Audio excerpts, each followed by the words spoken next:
What's going on, fellow Summit Chasers, and welcome to this episode of the Summit Chasers podcast. I am very happy to introduce this guest, Mr. Scott Aaron. Scott Aaron is a keynote speaker, a published author. He runs multiple businesses, and he has ran multiple businesses. And me and him actually have a fairly similar background in the health and fitness industry from a business standpoint. And we talked about a lot how that is an amazing foundation when you're pivoting into any other type of sales in particular. Having to sell in the health and fitness industry and then moving into selling anything else, it's an amazing foundation. But we break that down in the episode. We also talk about how to brand yourself, how to pivot your brand, and also how to, when you're co-founding with someone who you're married to, how that communication should play out, some of the tools that they've used to improve their communication. So a lot of great stuff. We talk a lot about personal development as well. So this is an amazing episode. I'm really excited for y'all to hear it. I'll put all of the links for Scott down below. He has a workshop coming up in January, at the end of January, on LinkedIn, about LinkedIn. So I'll let that link do all the explaining there. But go check him out. Highly recommend him on all platforms. But sit back, get your notepads out, enjoy the episode, and I'll see you in the next one. Really thankful for you coming on, Scott. You probably saw I was snooping on you a little bit yesterday, a little bit more. Your website, the dynamic duo with your wife, the Time to Grow. Am I on? Yep. Right. Yeah, that's our other company. Yeah, it's and kind of where you, and just from our first conversation, like you shared quite a bit with kind of your upbringing and how you got to where you are, and to see where you got right now is really cool, because that perspective is lost because we see highlight reels most of the time unless we scroll really far, and even sometimes people hide it, right? But to have heard where you started and then to kind of see where you are, it was inspiring to me, and I love a lot of the stuff that you're doing, and I'm excited to kind of dive into it. But Scott, I guess let's just start out, just tell everybody a little bit about your background and your story and kind of up until now, how did you get there? Yeah, so it's more of a long-winded story, but I'll kind of give you the Cliff Notes version just for time constraints. I've been an entrepreneur my entire life. I jokingly tell people I've been psychologically unemployable since day one. I've never worked for anyone. I've only worked for myself. And I did still graduate from college. I got a bachelor's in HR from Temple University. But there were a lot of ups and downs, I would say, throughout every facet of my personal life and professional life. From a personal perspective, I was the nice guy that always got taken advantage of. I got bullied and picked on a lot just because I allowed it.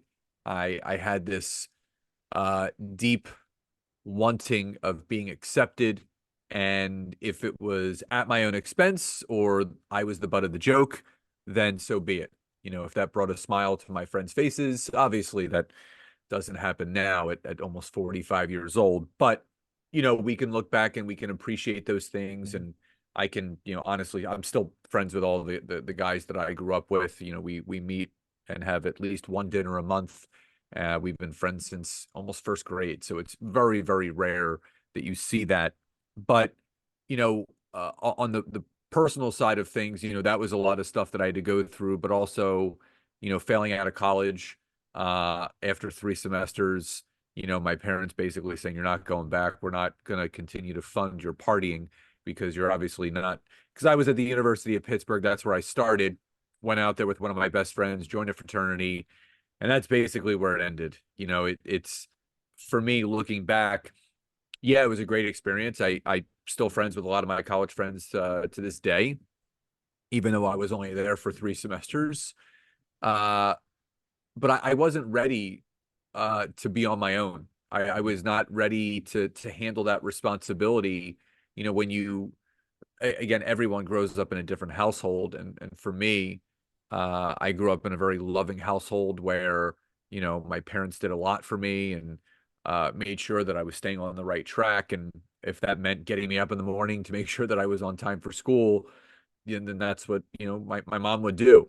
And, when you have a roommate that you're best friends with from growing up, that you just want to kind of ignore the alarm and just hit the snooze button and not have to, when you're not required to go to class. And again, I think that I'm not saying that's a flaw in the education system, but if there was more of a requirement that you had to go to class, I think you would see less people failing out because when they say, it's on you, you're paying the money, and whether Mhm. you go, you don't, you don't. I could not find that balance between my social life and my education life. Yeah. And it was actually the best thing for me because, my parents pulled me out.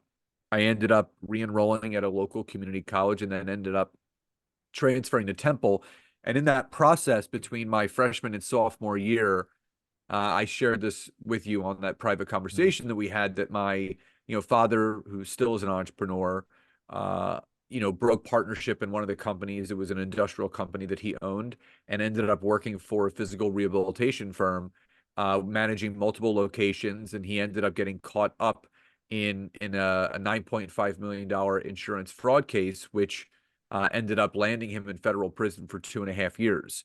Now, but by the time he accepted the charges and you know basically accepted the sentencing, there was a 6 month time frame where he had the opportunity to kind of set us up with something to fall back on. He needed money coming in to support myself, my sister, and my mom.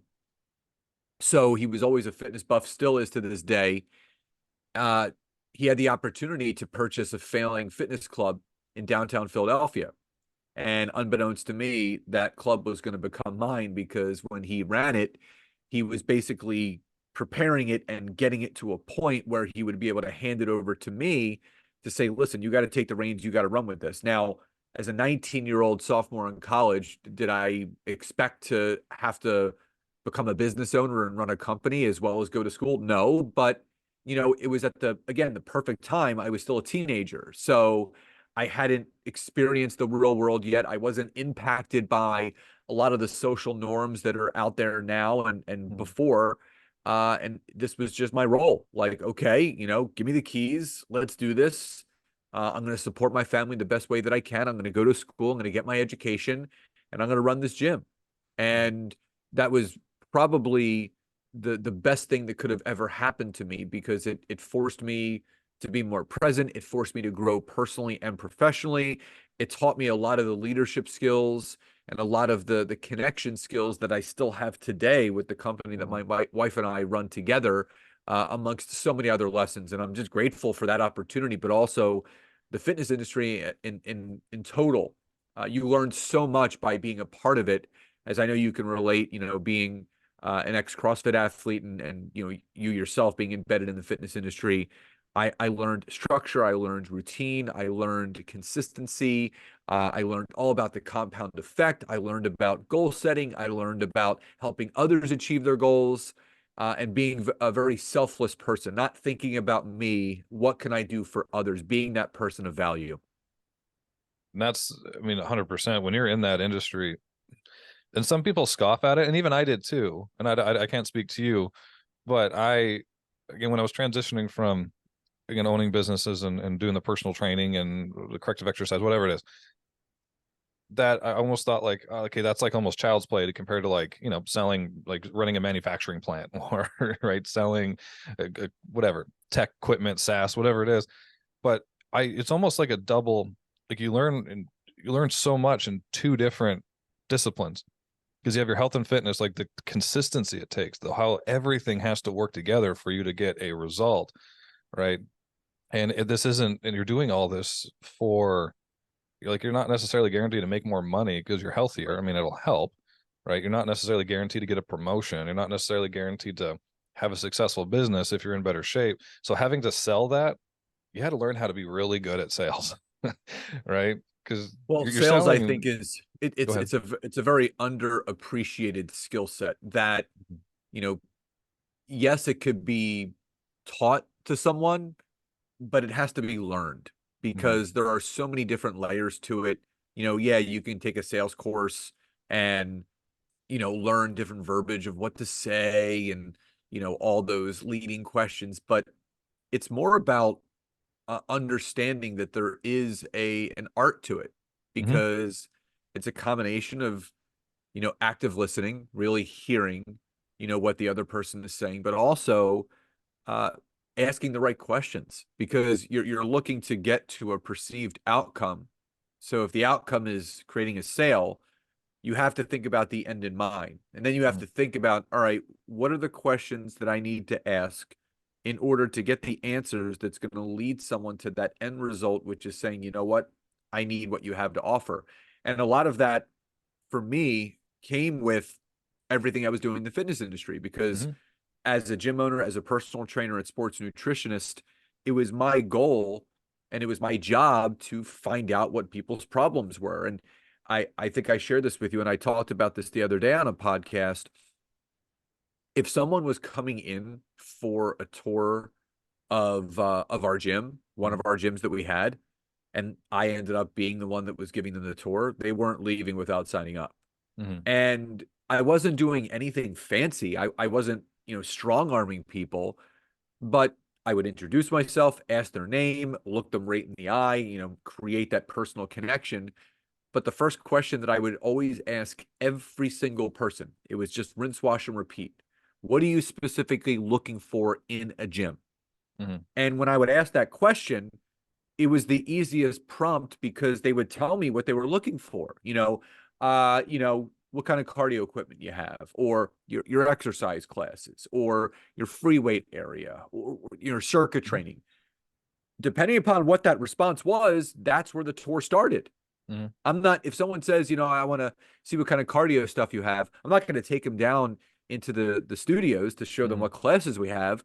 I'm going to end with a lot of that stuff. I'm going to Mm-hmm. start the tour with what their big concern is, where I answer their question, which means I'm solving their problem.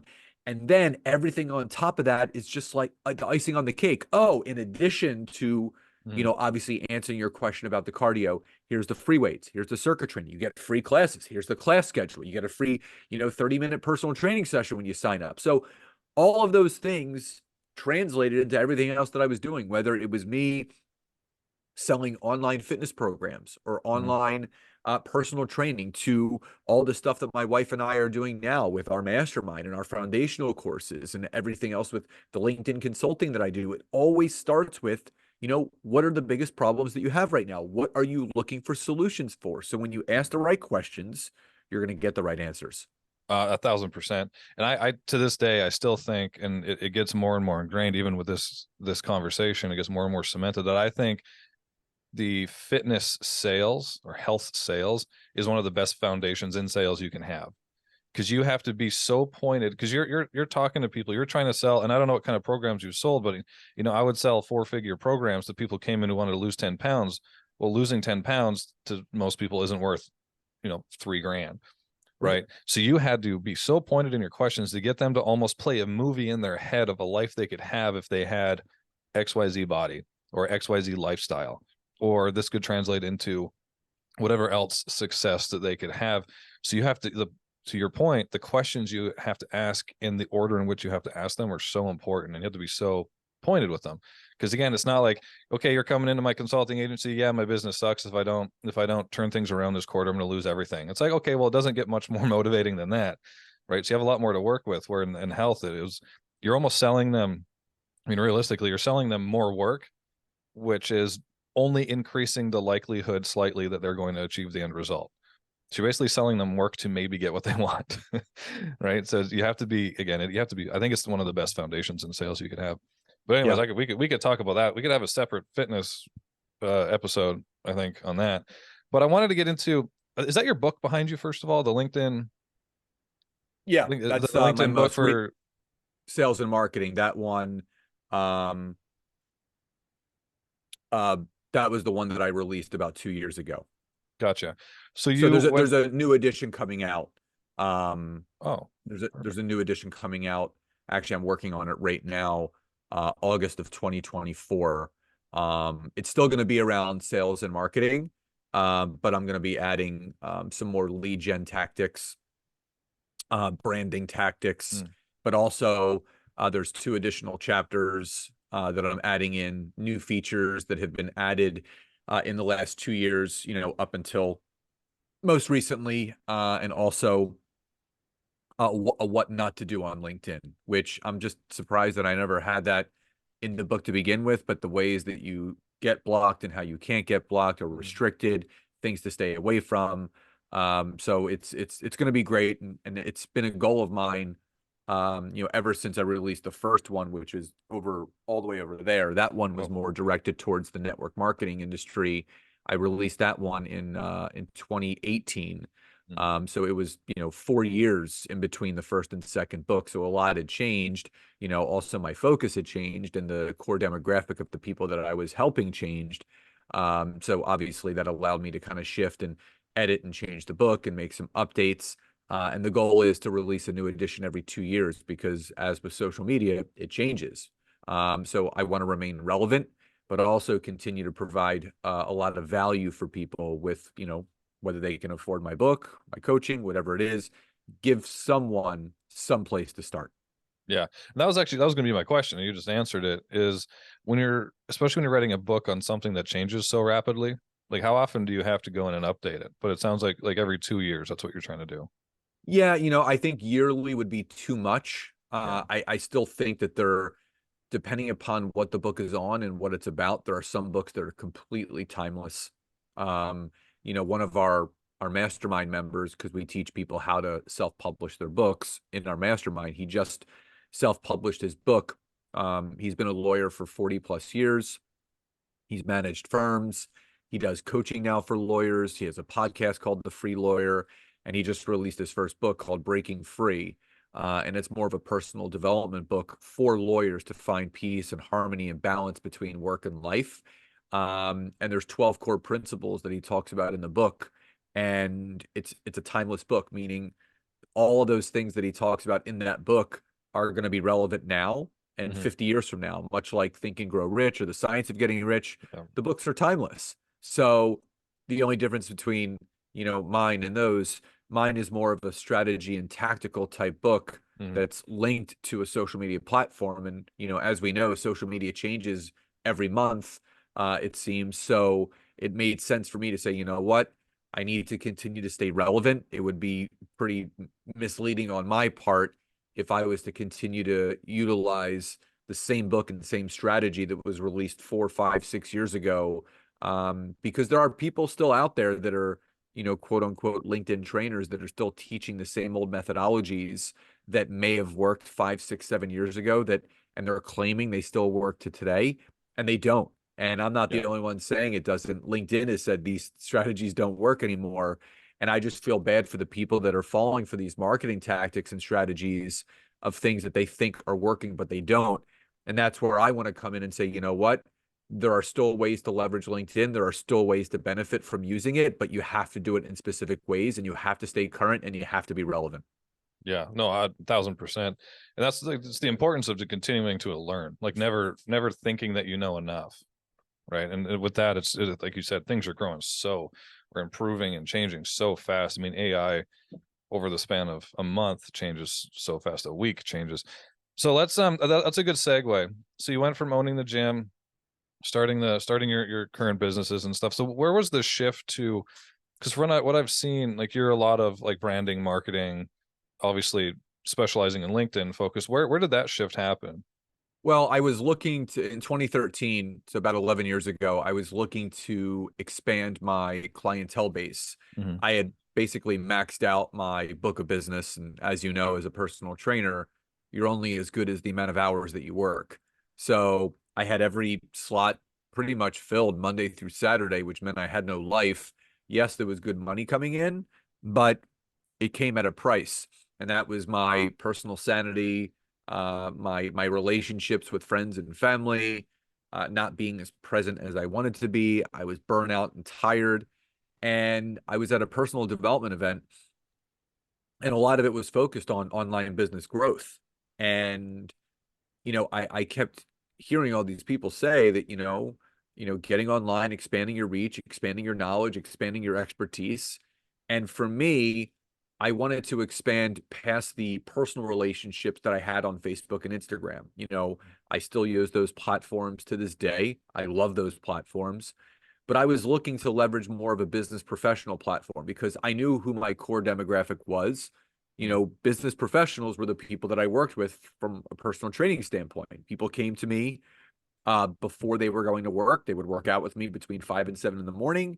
And then I had my little lunchtime crowd between 11 and Mm-hmm. 2, where they came to me on their lunch break. And then I had my after work crowd from 5 to 8. Mm-hmm. So I already knew that my core demographic were business professionals that were looking to get healthy. And I said to myself, where can I get online to really connect with other business professionals, not just locally, nationally? And that was LinkedIn. So I went on there. I changed my profile around. I started searching, connecting, messaging, having connect calls, providing educational information on fitness and health tips. And my business started to grow. I had people wanting to work with me. And I was able to then start charging more of a premium price because, well, number one, I was providing a premium service. Mm-hmm. I was working with people in the online capacity, whether it was writing up workout routines for them, for 12 or 16 weeks, or nutrition Mm-hmm. plans, that were specific to them and their goals. It allowed me to then start replacing some of my income. And this was kind of like the big shift for me because if a client fell off that I was seeing face to face, I would have to quickly figure a way of how can I replace, that amount of money or that amount of sessions. But when I had all these people now working with me online, I slowly had clients just dropping off and not renewing packages, and I wasn't having to ask them to renew. It started to free up more of my time. So instead of having to be at the gym at 5 a.m., I was now going in at around 8 a.m. So I was getting a couple more hours of sleep. Instead of having to train people till 9, I was only having to train people till 6. So I started to get some of my life back.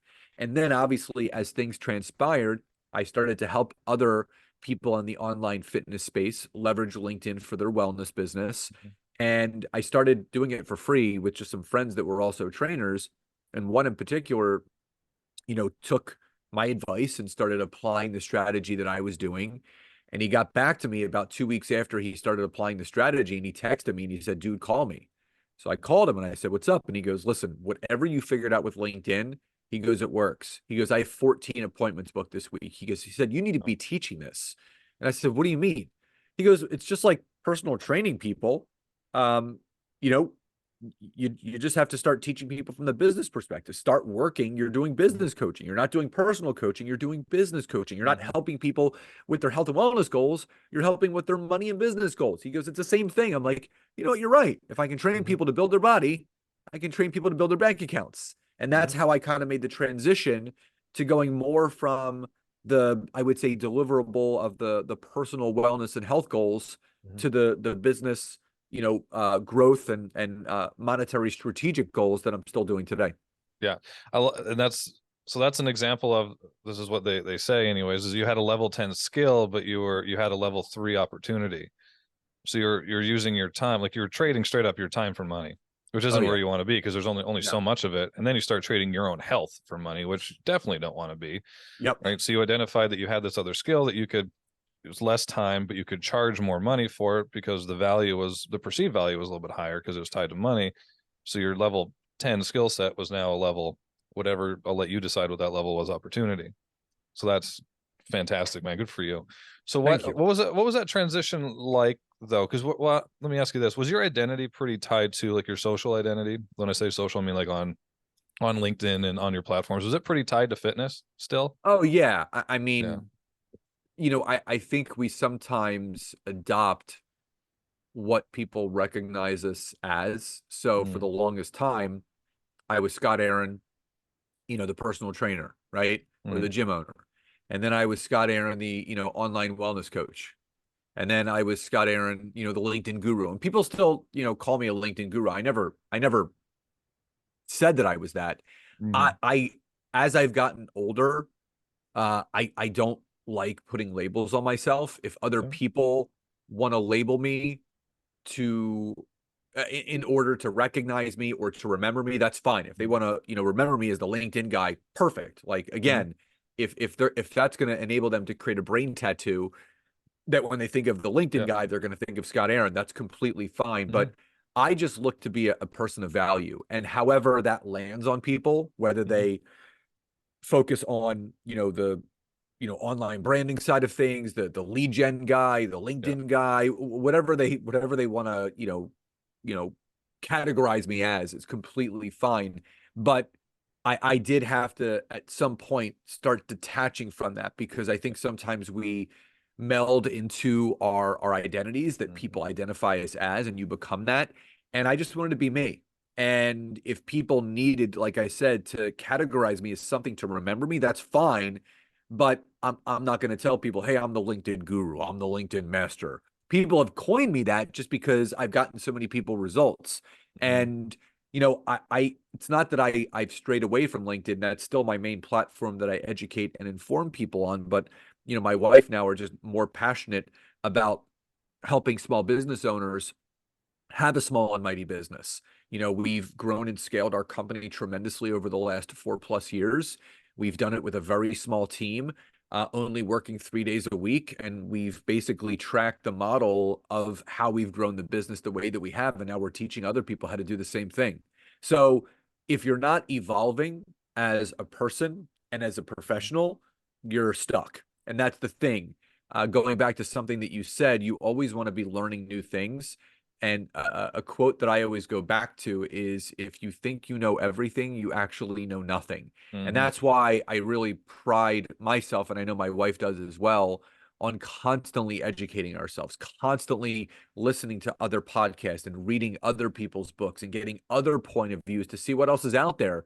So many people put themselves on these professional pedestals where they're like, I know everything about this. I'm only going to teach this. They never adapt and change. And I'm going to go back to, again, something that you said about AI.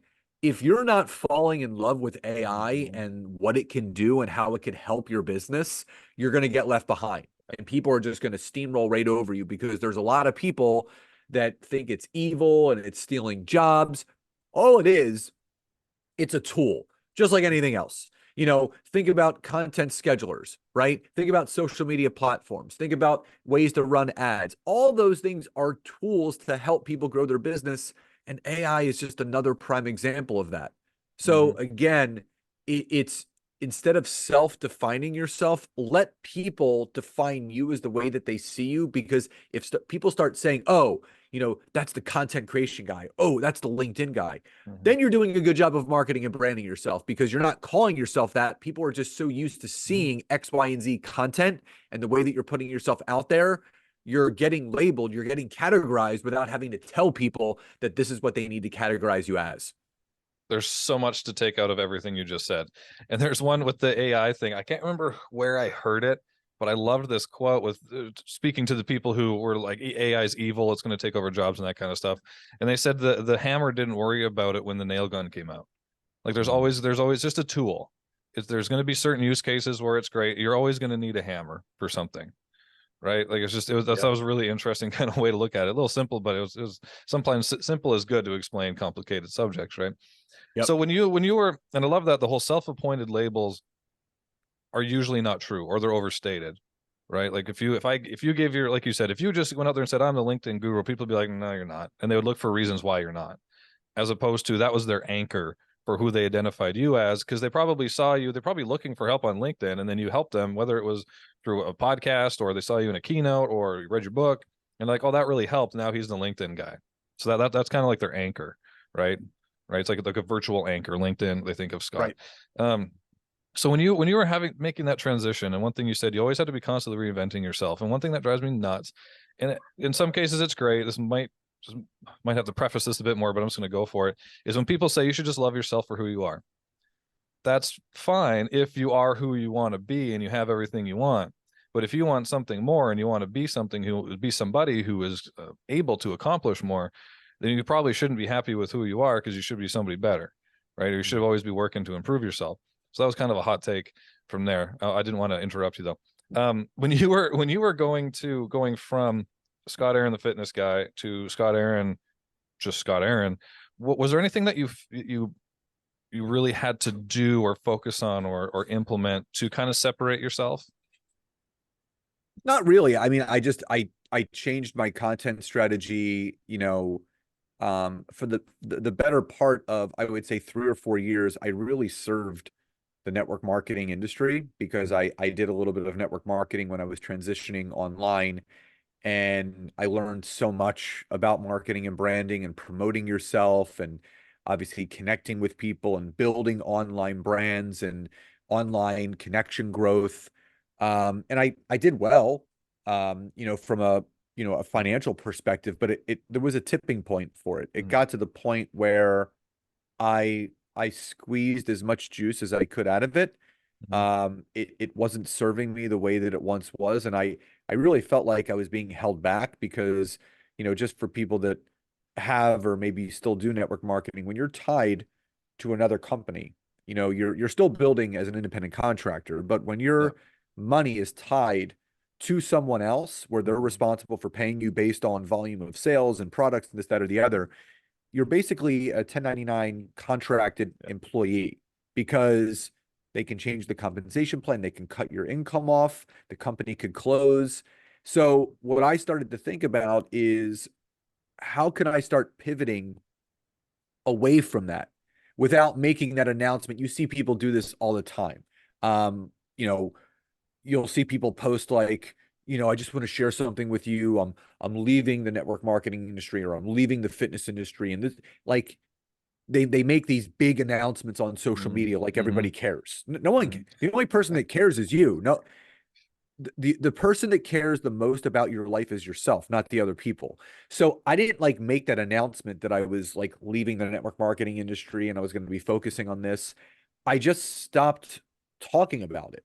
I Mm-hmm. stopped doing videos that was more towards network marketing. I started Mm-hmm. doing videos and I started doing content that was directed towards online business owners because that a lot can fall into that category. So it was a natural transition for me to stop doing the health and wellness type stuff. Like I stopped giving health and wellness tips. I started giving business tips because I wanted to go a little bit broader so then I could start narrowing down into a different niche. And that's what really helped me because I started realizing as I started promoting and educating in a different way. I was still serving as a person of value, but I was doing it in a different way. And Mm-hmm. then I had a whole new demographic of people starting to follow me, to connect with me, to reach out with me.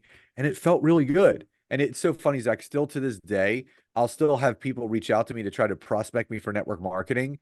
And I love and honor and appreciate the hustle that these people have.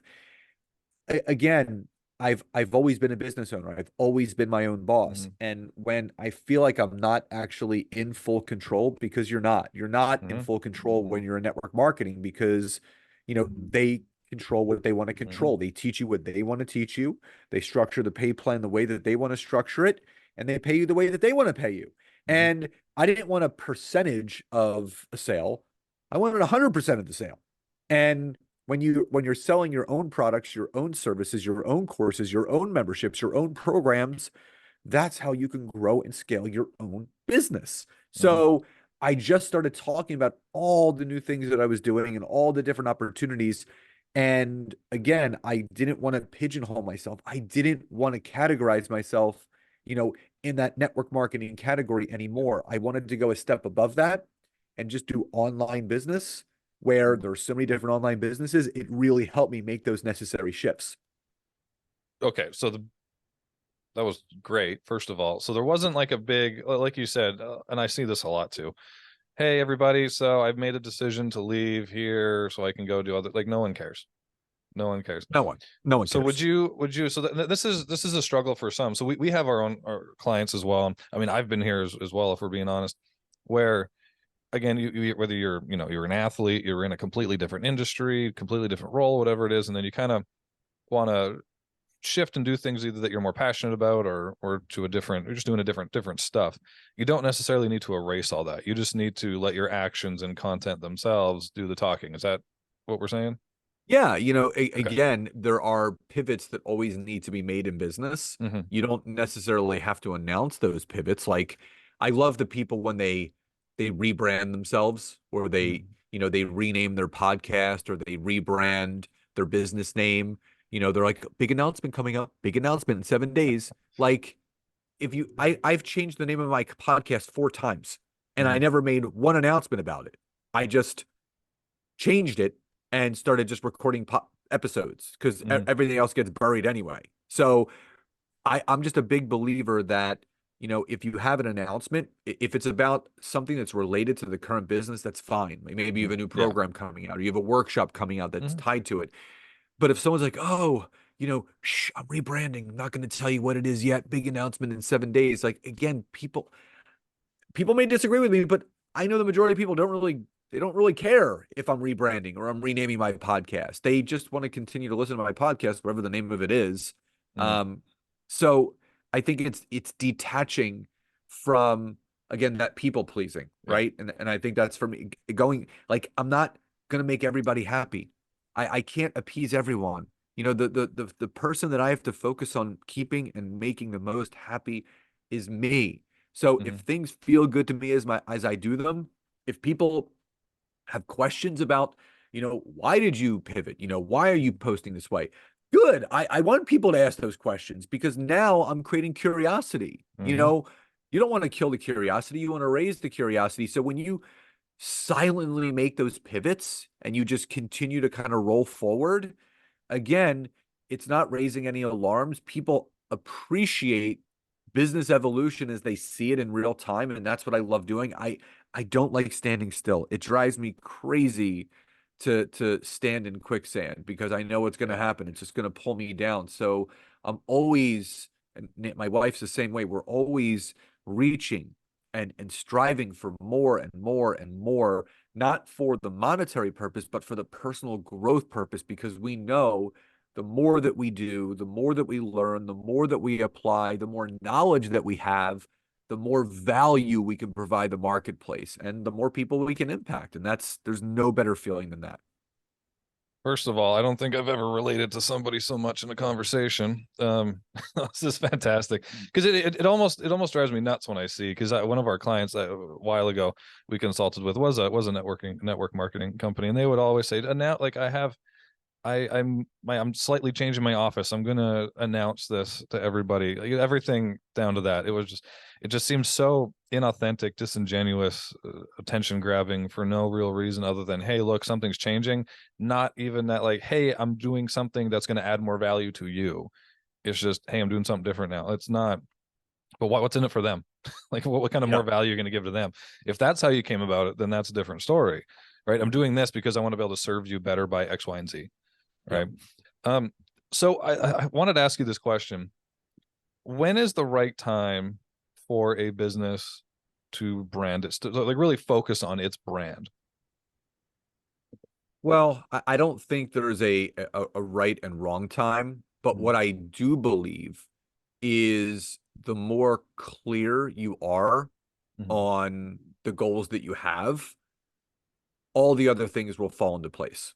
So, an exercise that we take our mastermind members through is a clarity exercise. And it starts with your business avatar, your core offer, your ladder of value.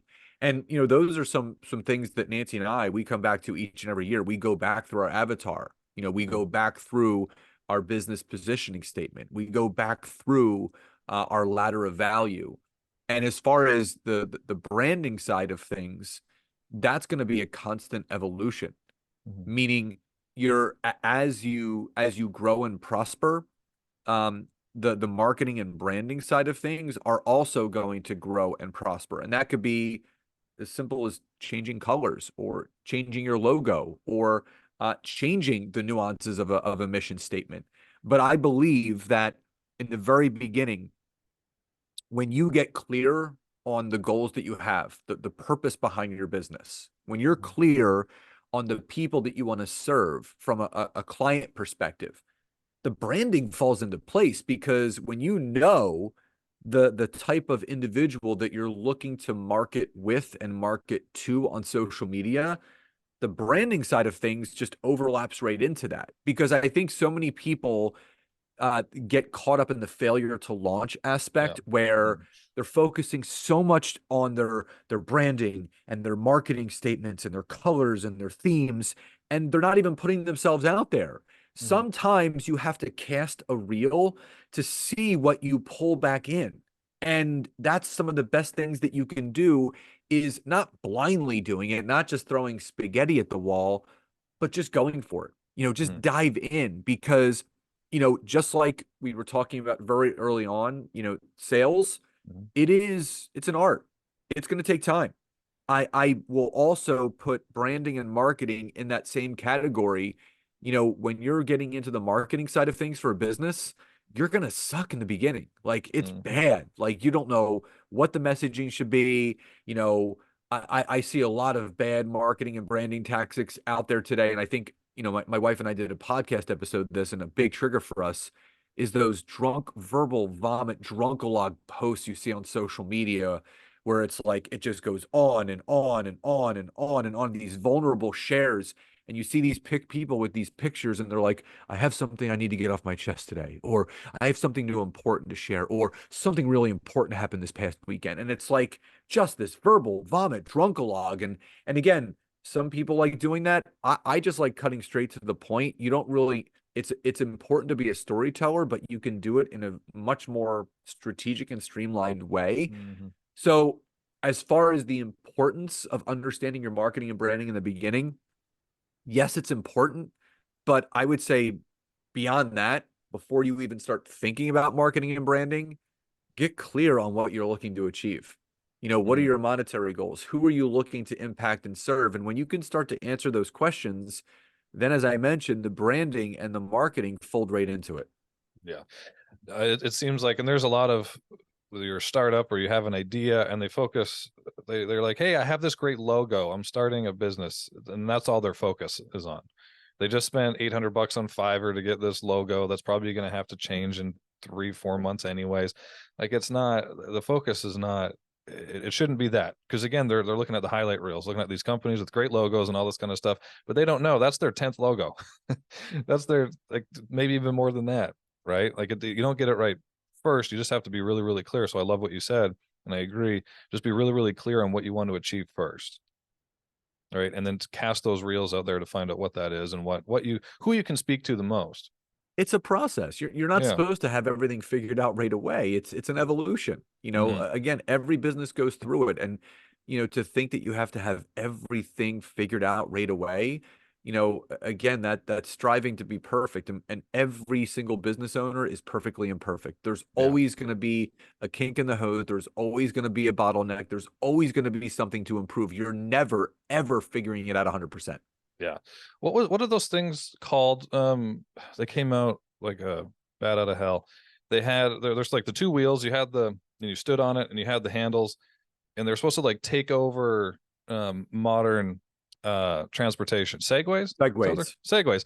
Remember when Yes. those came out? There was an interesting case study Yeah, the on owner ended up those. dying. The person who created it ended up dying. He like Yeah, he rode off a passed. cliff or something. Yeah, no, because him and his team or whatever, they had this great idea. They thought it was a great idea, but they never market tested anything. Just they thought it was great. And they just like we said, they gave themselves this label as being the product that's going to innovate and change the transportation industry. They Yep. never did any market testing, and then they sent it out there, and they had like millions of dollars of loss right away. And it was just really the best thing that Segways did was there's some great bloopers on YouTube, but I mean, Yeah. other than that, I don't really know. So and it's unfortunate that they passed, They but passed.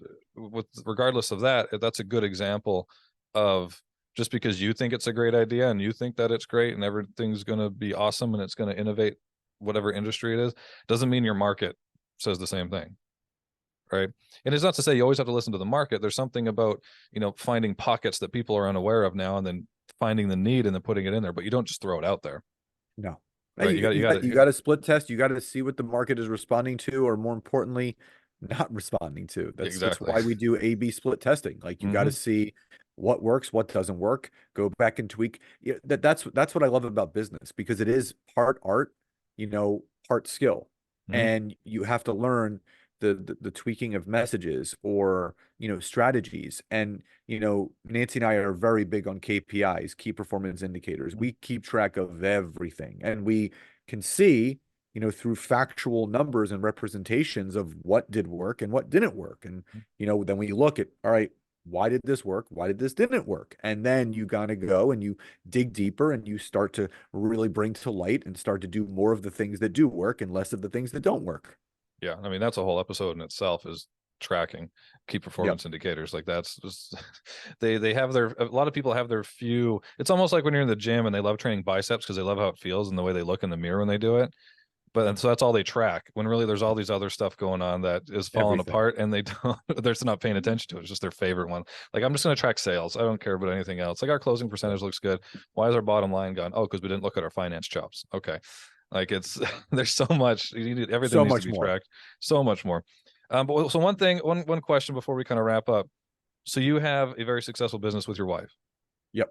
What is it like, and what was the conversation, or was there even a conversation when it was like, let's go into business together?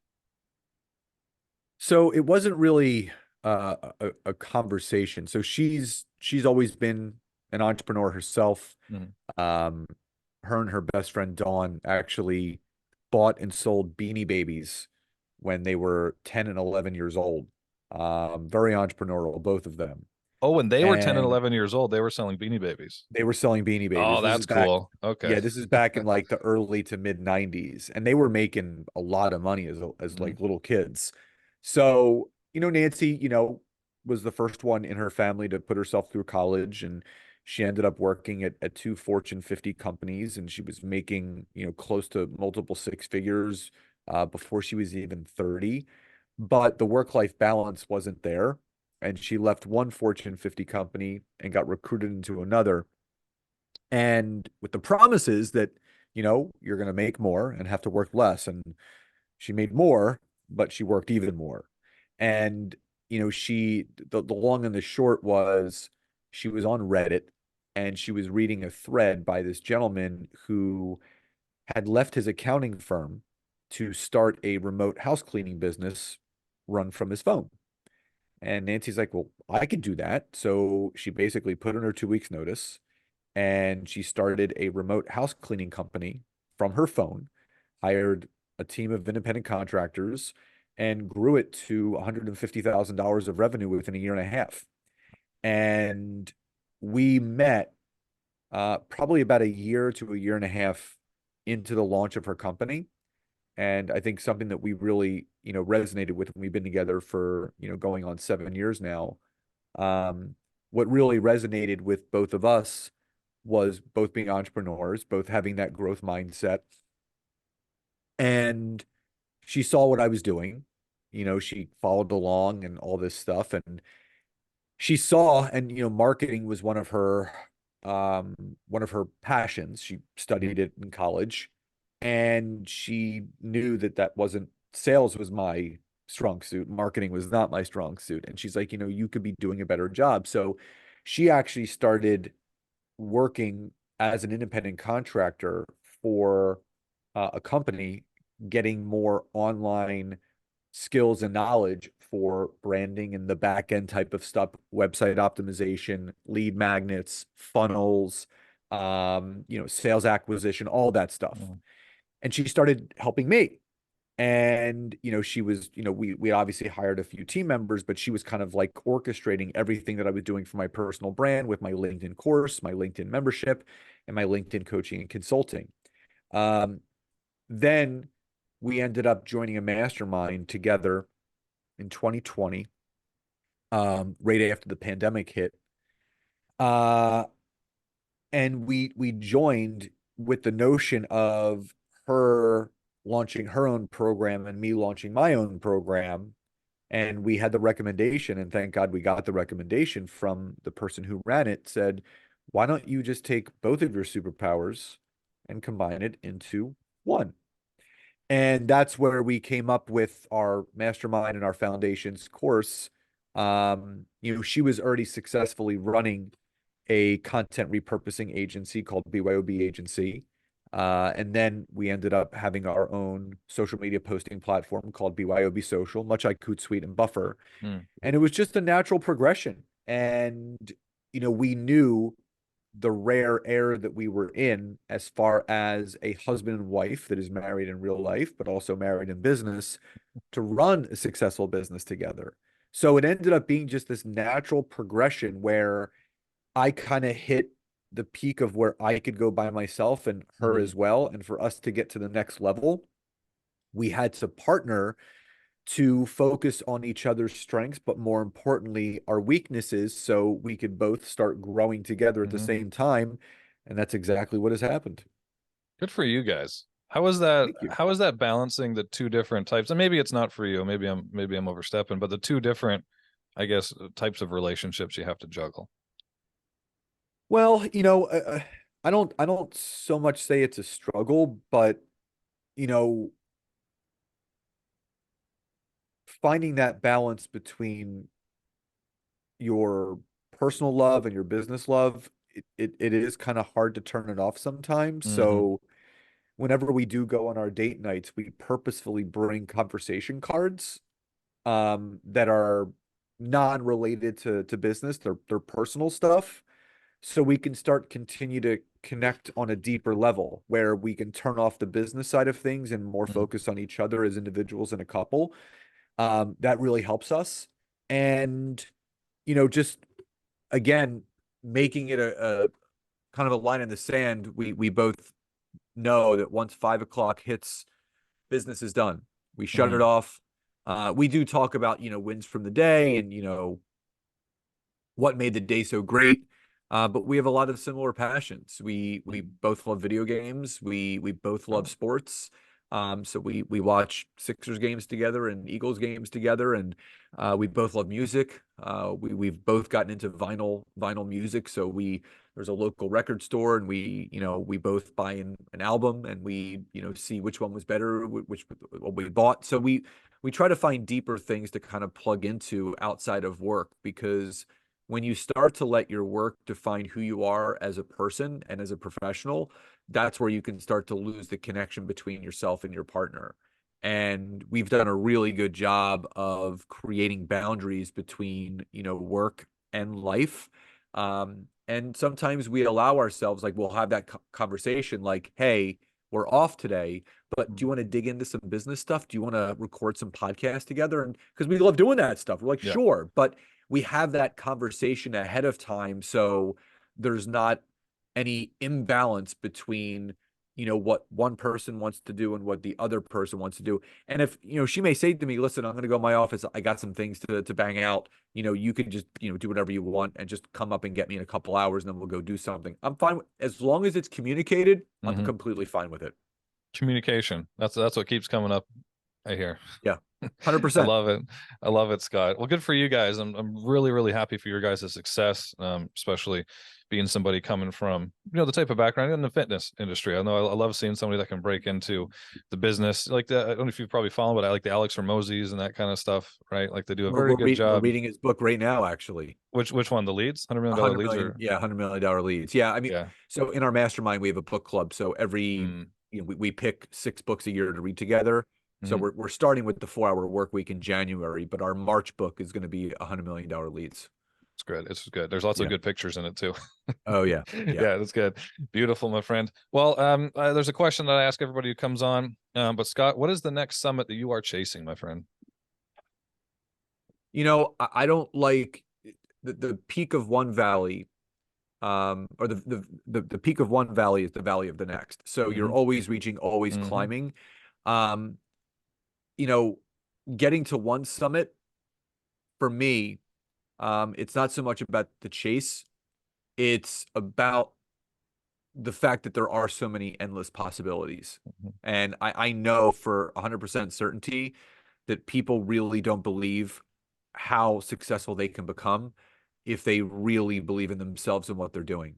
And I know that if I can accomplish XYZ goal and reach this summit, then I now have built the skill set and the necessary qualities that it will take to do it again Hmm. and again and again. And there'll be failures along the way, because those are the lessons that you need to learn. Think about all the people that do not get to the summit of Mount Everest.